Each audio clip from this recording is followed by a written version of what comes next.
This is the Lenovo V15 G2, and first impressions, the unboxing is surprisingly similar. Still a plain cardboard box, which just like last time comes with a laptop embedded between two pieces of foam, and then a charger. But in terms of the actual machine itself, big difference. The webcam's gone from a slightly laggy, pretty grainy 720p image on the coder to a slightly higher quality but still 720p webcam. But it does have a light that shows you when a program is accessing it, and even a manual shutter that you can use to physically cover it up during your private moments. There's more ports on the sides, including a full-on Ethernet for wired internet, a Kensington lock port which lets you physically restrain your laptop to your office table, for example, and also a USB 3.2 port, which if I try and transfer across the same file on both of these laptops, on the coder, if I drop that onto the desktop, it took about 5 seconds. Drag the same file across.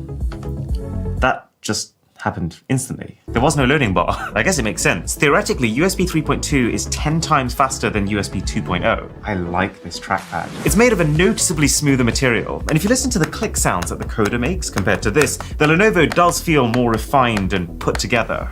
7 out of 10. The keys are also smoother. They're very cushioned, and there's no flexing of the body at all when you hit them, which is great for typing quietly, but it does lose a little bit of that satisfying, chaotic typing energy that the coder has. So I'd keep my rating at a 6 overall.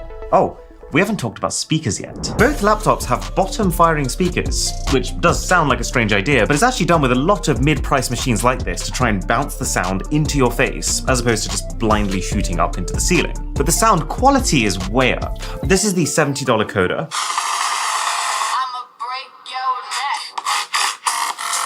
Well, the point is, you can tell that these are low-power speakers that are not moving a lot of air. But for $500, much better.